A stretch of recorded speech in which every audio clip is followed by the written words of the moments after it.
Inclusive teaching, supporting all students in the college classroom. Introduction to the course. Inclusive teaching gets a lot of attention on college campuses. Instructors are increasingly expected to understand how course climate, the intellectual, social, emotional, and physical environment of a class, impacts their students and respond to calls for inclusive classroom environments for both students and administrators. These are not just matters of attending to students' educational preferences. Decades of research have demonstrated that learning does not occur in a vacuum, and students' perceptions of class climate, whether they experience the classroom as supportive and inclusive or chilly and marginalizing, can have a dramatic impact on their learning outcomes. Moreover, creating an inclusive teaching environment is beneficial for all students' learning because many of the strategies that help foster a productive climate also encourage student development. Creating a learning environment that supports all students can be challenging, especially when one considers the many ways in which inclusion and disinclusion can manifest themselves. For example, in student-to-student interactions, faculty-student interactions, or course content and policies. Although inclusion and diversity are important to most instructors, staff, and students, these topics are rarely discussed in a practical manner. This has left many faculty, even those with strong philosophical and pedagogical motivations, wondering, where do I begin? Student demographics, technology, and our global connectedness are all shifting and changing at a rapid pace, and structural barriers to higher education have not been eliminated. Students also come into classrooms as whole beings whose social and emotional development are also in flux alongside their intellectual development. Inclusive teaching starts with knowing who our students are in our institutional context and what their needs are so that we can best meet them. This course helps instructors engage with 5 key principles of inclusive teaching, with practical, accessible, usable strategies they can implement to include all students in the learning process. These principles are, number 1, establish and support a class climate that supports belonging for all students. 2, set explicit expectations. 3, select course content that recognizes diversity and acknowledges barriers to inclusion. 4, design all course elements for accessibility. And finally, number 5, reflect on one's beliefs about teaching to maximize self-awareness and commitment to inclusion.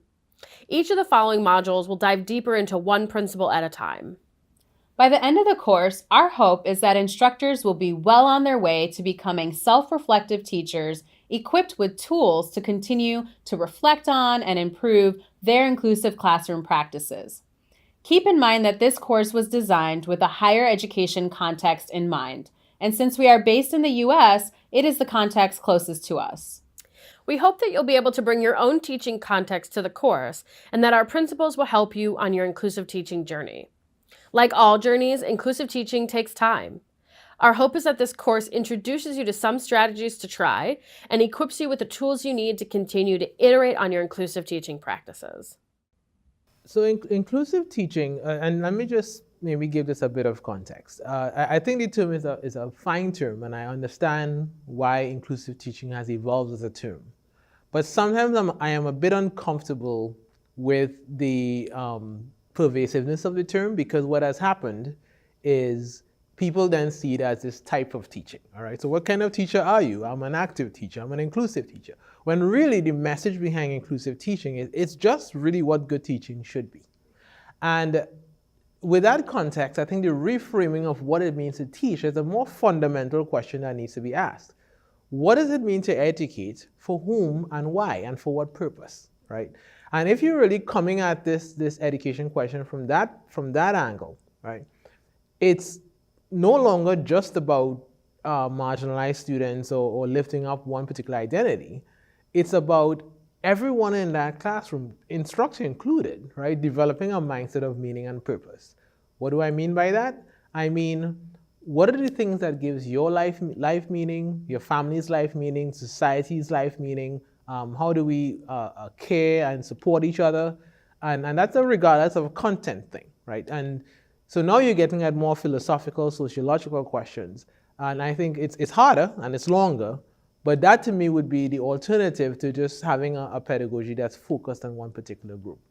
When you think about inclusive teaching as something just to target one particular group, you're really at a very early sort of conceptualization of what the structure really is. And I think to understand that, you have to understand there's kind of some history to it. Initially it was, let's target this group and lift them up to some arbitrary normative standard that was set by the dominant narrative. True inclusion, a really mature vision of inclusion, is where everybody in that process, right, so whether they're part of the marginalized group or not, understands the value of being socially connected to the process. So if you design your teaching in such a way where you're just targeting one group, you can in effect do a reverse process of the thing that you're trying to solve. And that's equally dangerous.